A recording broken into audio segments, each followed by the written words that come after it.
Bihar assembly इंतखाबात के लिए पर्चे नामजदगी का सिलसिला रुक चुका है, खत्म हो चुका है। अब उम्मीदवार इंतखाबी तैयारियों में मसरूफ हो चुके हैं।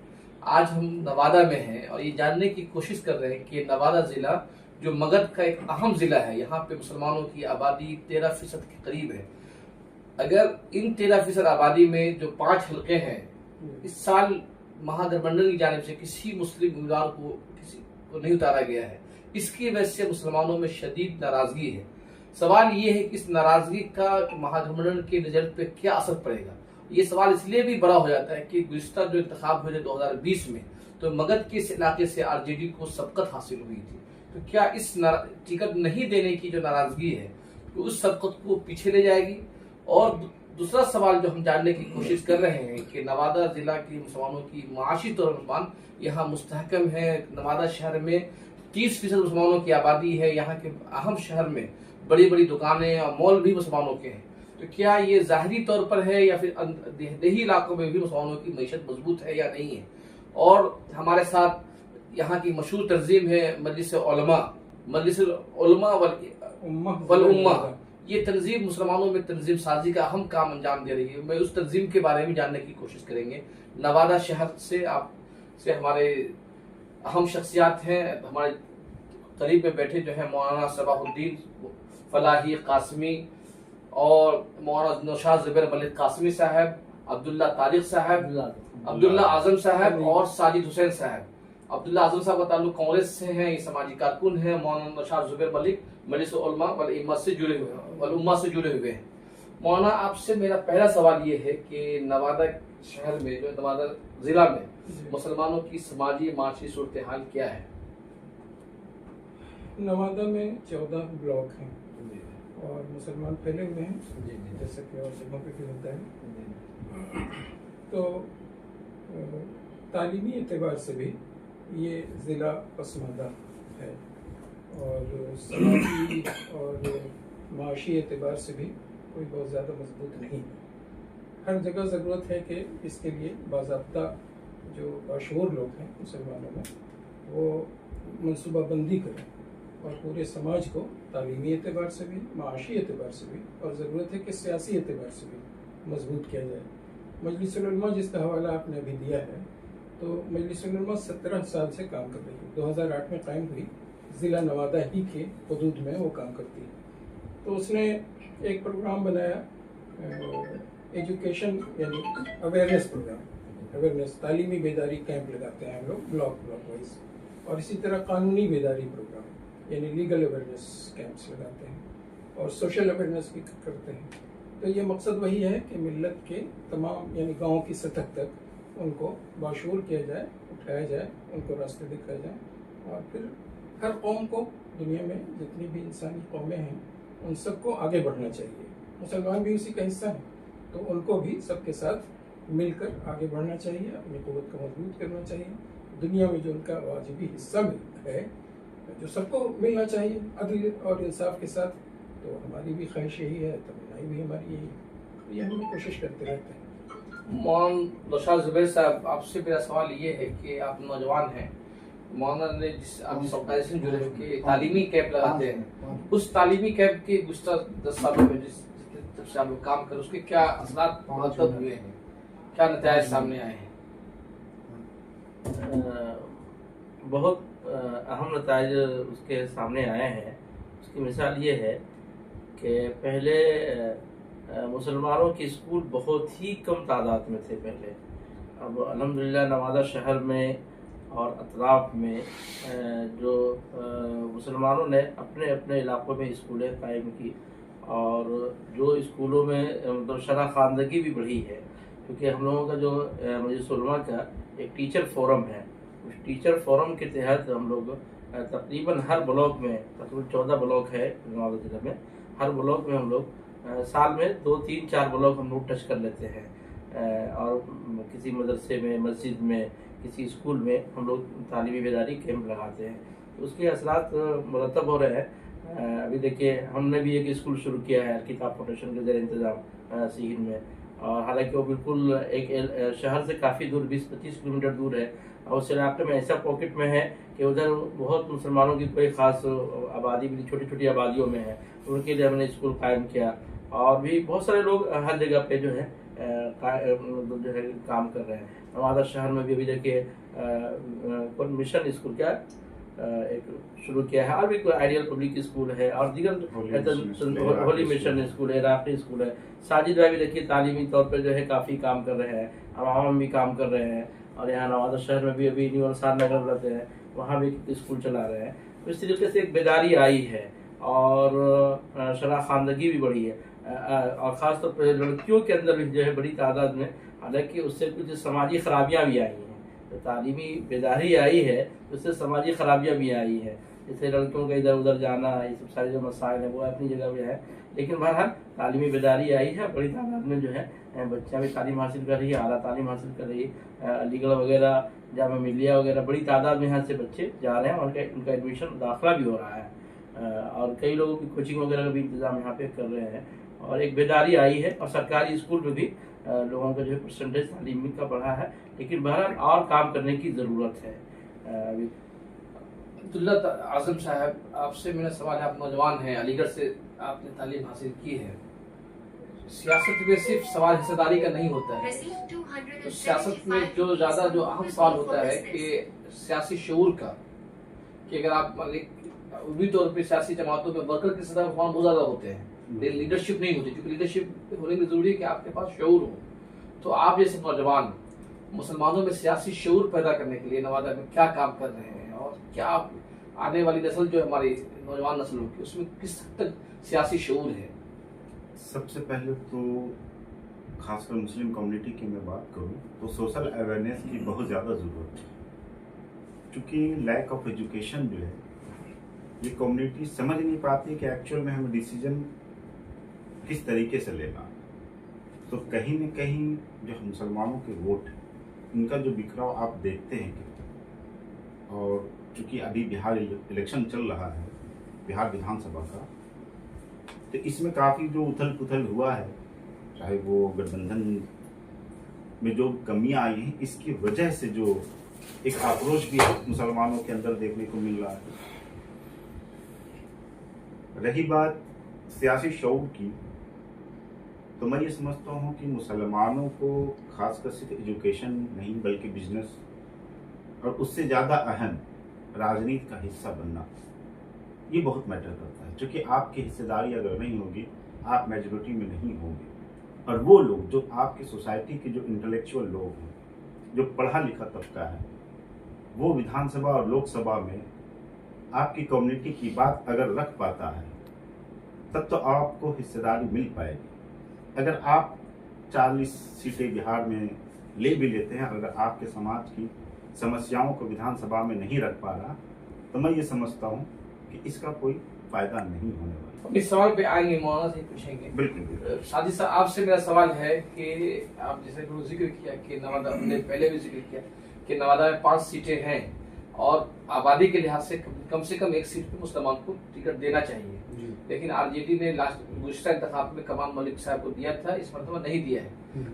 इसकी नहीं देने की क्या वजह है? क्या मुस्लिम वोट या आरजेडी को यकीन है कि ये हमारा जो मुस्लिम कैंडिडेट उसको यादव वोट नहीं मिलने वाला है, या फिर ये यकीन है कि मुसलमान जाएंगे तो कहाँ जाएंगे? आरजेडी का शुरू से एक मिजाज ये रहा है कि मुस्लिम वोट मेरे अलावा जाएगा ही कहाँ, इसके पास कोई विकल्प है नहीं, ठीक है। और एक माई समीकरण, एम वाई समीकरण का जो मामला है वो पूरे के पूरे हिंदुस्तान में इस बात को जानती है लोग कि बिहार में एम वाई समीकरण है, ठीक है, मैसेज तो है, लेकिन जमीनी स्तर पर एम वाई समीकरण बिल्कुल नहीं है। अगर एम वाई समीकरण जमीनी स्तर पे होता तो चाहे लालू जी जब पावर में थे, तो अब तो तेजस्वी की राजद है, इन्होंने भी कभी ऐसा कोई नहीं किया कि हाँ जी इस कम्युनिटी को भी हमको प्रतिनिधित्व देना है। सिर्फ नारेबाजी से तो काम होगा नहीं, जमीनी स्तर पे आपने कहाँ कुछ किया, ठीक है। और जहां तक पूरे मगध की बात है, तो पूरे मगध में 26 विधानसभा है, 26। उस 26 विधानसभा में सिर्फ 2 मुस्लिम प्रत्याशी थे जीते हुए, एक रफीगंज गया निहाल साहब और एक गोविंदपुर कामरान साहब, इन दोनों का भी टिकट काट दिया गया। ठीक है, निहाल साहब की जगह पर दूसरे को दिया गया। निहाल साहब की जगह पर ठीक है, दूसरे को दिया गया है, उम्र हो गई लेकिन थी। एक बात तो है कि इनको नहीं टिकट देने का नाराजगी जो है सिर्फ गोविंदपुर की जनता में नहीं है, इसकी नाराजगी पूरे जिला में है। इसकी नाराजगी जो हम लोग देख रहे हैं पूरे जिला में है। मौलाना यही सवाल मेरा आपसे है जी। कि जब सवाल चूंकि भारत उस वक्त जो भारत का जो सियासी नक्शा है उसमें पॉलिटिक्स है, कम्युनल पॉलिटिक्स है।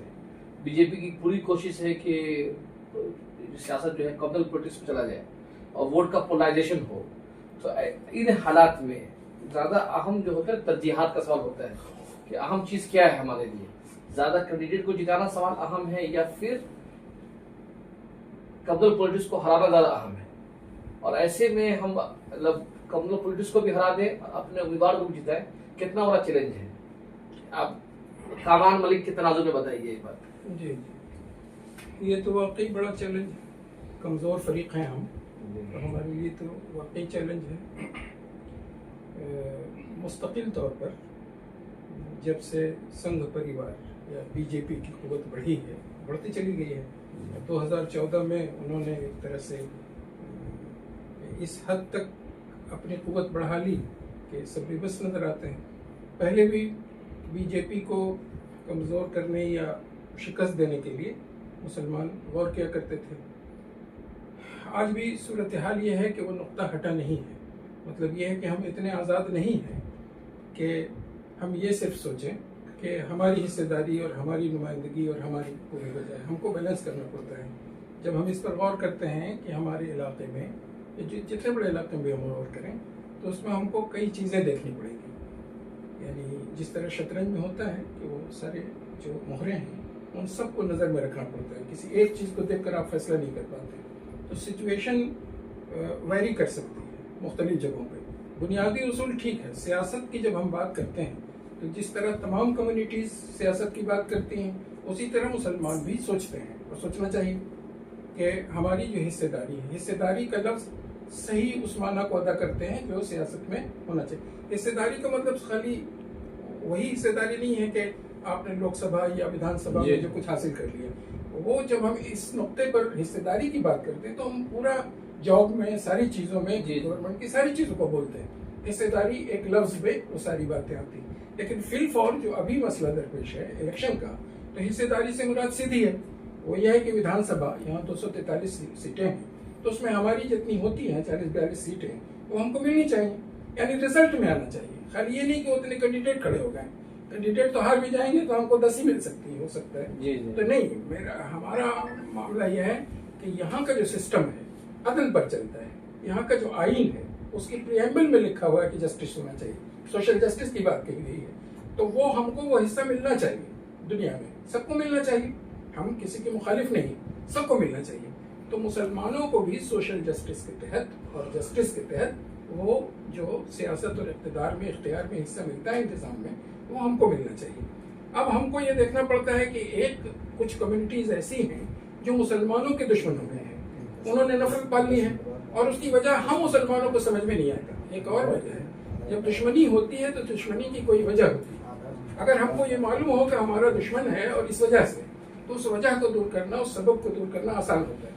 लेकिन जब वो ये मालूम हो कि उसको दुश्मनी किसी वजह से नहीं, हमारे वजूद ही से हम ही को कर, तो ये तो वो सूरत हाल होती है जब हम यानी अपने दिफा को कितना मजबूत कर सकते हैं। जाहिर है कि हम इस मौक़िफ़ के हामिल नहीं है कि हमारा जो दुश्मन बिला सबब बन गया है, जो हमारे वजूद का दुश्मन है, हम भी उसके दुश्मन बन जाए। ये इस्लाम हमको अखलाकियात नहीं देता है।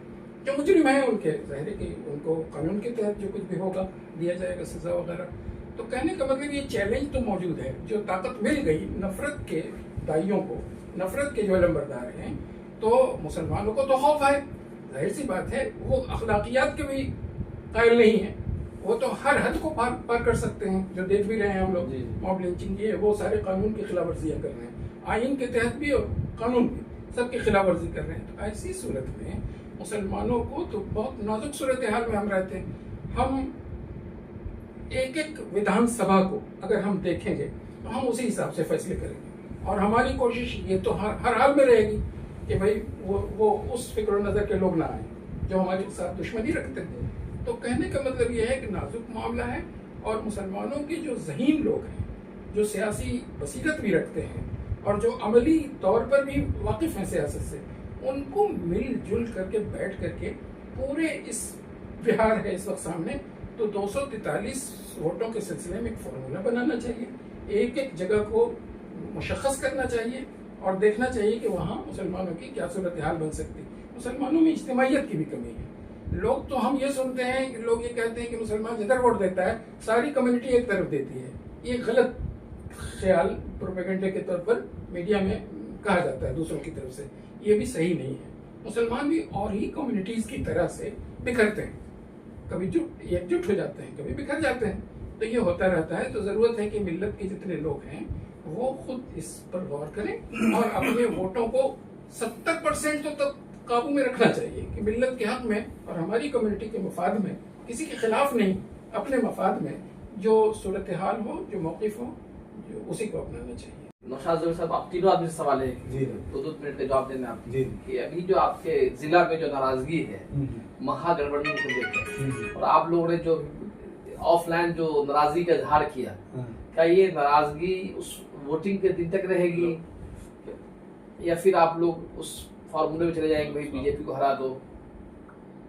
देखिए, चुनाव में जी। परमानेंट कुछ इतना बिफोर कहना मुश्किल है। जी जी चुनाव के वक्त तो 24 घंटा में माहौल क्या बनेगा, क्या बिगड़ेगा, ये कहना मुश्किल है, ये बहुत मुश्किल है। ठीक है, इसलिए इसका असर महागठबंधन पर पड़ेगा नहीं पड़ेगा, ये बड़ा मुश्किल सवाल है।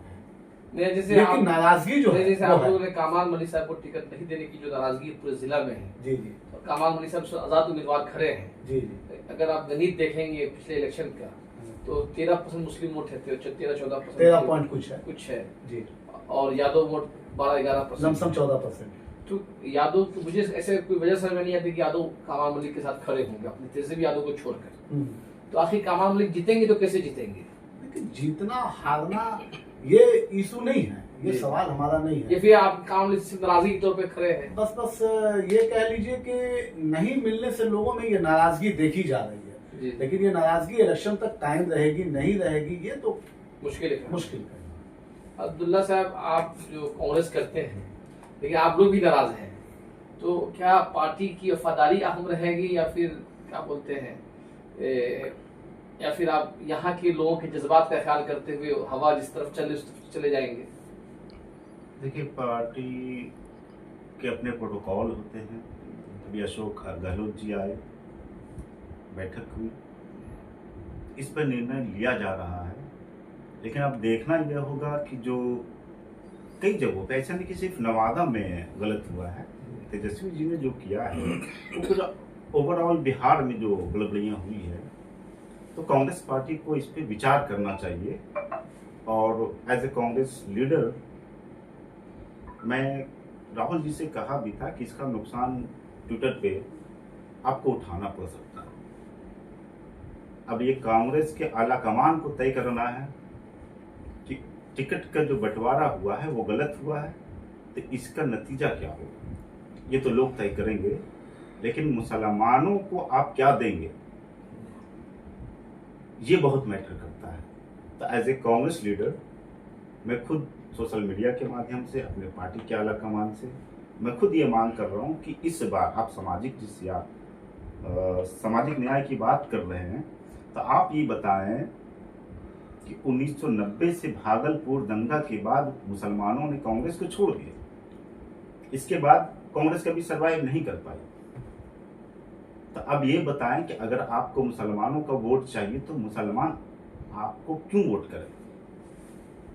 तो बीइंग अ मुस्लिम, मैं मुसलमानों की तरफ से ये डिमांड करता हूं अपनी पार्टी से, इस महागठबंधन से, कि आप उप मुख्यमंत्री और होम मिनिस्ट्री मुसलमान को बनाएंगे या नहीं बनाएंगे, ये कांग्रेस आला कमान इस पे बताए और बिफोर बताए, इसकी घोषणा करे। अगर ये नहीं करती है तो इसके बाद हम मुसलमान भी डिसीजन लेंगे कि हमें क्या करना है।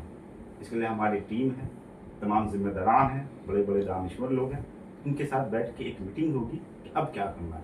क्योंकि आप कह रहे हैं कि हमें भाजपा को रोकना है, जो देश विरोधी लोग हैं, जो आइडियोलॉजिकली जो है गोडसे विचारधारा के नाथूराम गोडसे भी है। देश के अंदर तो दो ही विचारधारा है, एक गांधी है, गोडसे। तो आप कह रहे हैं कि हम गांधी के साथ हैं, तो हम भी तो गांधी के मानने वाले हैं। तो बात यह है कि जब हम भी गांधी के मानने वाले हैं, आप भी गांधी के मानने वाले हैं, तो फिर सामाजिक न्याय में मुसलमानों को आप पीछे क्यों छोड़ रहे? तो ये कहीं ना कहीं हमारा सवाल खुद कांग्रेस पार्टी से भी, क्या आप मुसलमानों को उनका अधिकार दीजिए। माननीय राहुल गांधी जी जिस तरीके से भारत जोड़ो यात्रा की, मुसलमानों ने बढ़ चढ़ कर सबसे ज्यादा हिस्सा लिया। नौशाद साहब आपने सही कहा। नौशाद साहब, आखिरी सवाल है आपसे कि आप लोग की जो नाराजगी है, लेकिन आप एक उलमा होने की हैसियत से पूरे बिहार के तनाजुर में इस नाराजगी को किस तरह से मैनेज करेंगे और अपने वोटरों को, यहाँ के नवादा के वोटरों को क्या पैगाम देने की कोशिश करेंगे? देखिए, अब जो है पहले की तरह वोटर रहे नहीं कि जो पहले जो है मिली तंजीमें को लेटर जारी कर देती थी तो उसको फॉलो कर लेते थे। आज के हर वोटर, हर एक के पास मोबाइल है, सोशल मीडिया से लोग नौजवान जुड़े हुए हैं। और ख़ास तौर पर जो नवादा में जो महागठबंधन ने जो वोटों की तकसीम में मतलब एक की है, ख़ास तौर पर देखिए नवादा में जो है 2 लोगों के एक ही घर से आप टिकट दे दिए और एक को मतलब दिए भी नहीं। तो ये इससे बहुत बड़ी मतलब नाराज़गी पाई जा रही है, ख़ासतौर पर नौजवानों में। वो तो नाराज़गी रहेगी। और सिर्फ जो है नवादा ही में नहीं, ये नाराज़गी चूँकि कांग्रेस ने भी जो है गड़बड़ियाँ की हैं और खुद महागठबंधन भी एक प्लेटफार्म पर नहीं है, इससे बहुत ज़्यादा जो है गलतफहमी फैली है। तो ये तो महागठबंधन का काम है कि उस गलतफहमी को किसी तरीके से दूर करेंगे। लेकिन हम लोग एक मुसलमान होने की हैसियत से पूरे बिहार के तनाजुर में, लेकिन हम लोगों की तो कोशिश ये है कि यहाँ पे एक सेकुलर सरकार बने। हम लोग की यही कोशिश रहेगी। हम लोग भी जो है चाहते हैं कि जो है जो कॉमनल फोर्सेस हैं उनको रोकें, लेकिन वो खुद रुकना नहीं चाह रही हैं, क्योंकि ऐसे ऐसे चीज़ें की हैं कि अब जिस तरीके से जाने का आप मिसाल ले लीजिए, जो मशहूर उस्मानी को हरवाने में जिसका रोल रहा उसी को आप टिकट दे रहे हैं, ये क्या मतलब हुआ? ये सबसे अहम है। और जिस तरीके से यहाँ भी कि जो आदमी आपके जो है 5 साल से है और आपकी जो है एक सिटिंग एमएलए है और 33,000 वोटों से आपको हराया था, पहले जनता दल यू से थी वो मोहतरमा, तो आपने जो जिनको हराया उसी को उसका टिकट काट करके उसको दे दिया, इससे बड़ी नाराज़गी है। और पिछली मरतबा जो महागठबंधन को नवादा ज़िला में 5 में से 4 सीटें मिली थी, लेकिन इस बार ऐसा लग रहा है कि 5 में से 4 हारेगी महागठबंधन, एक ही जीत पाएगी। बहुत बहुत शुक्रिया आप तमाम लोगों का कि नवादा के जो हमने मुख्तलिफ लोगों से और यहाँ के सरगर्दा लोगों से जो बातचीत की है, उससे अंदाज़ा होता है कि यहाँ के मुसलमानों में नाराज़गी की कई वजूहात हैं। पहली नाराज़गी जो ये है कि सेक्युलर के नाम पर सियासत करने वाली पार्टियाँ मुसलमानों के जज्बात और ख्यालात को समझने को तैयार नहीं हैं।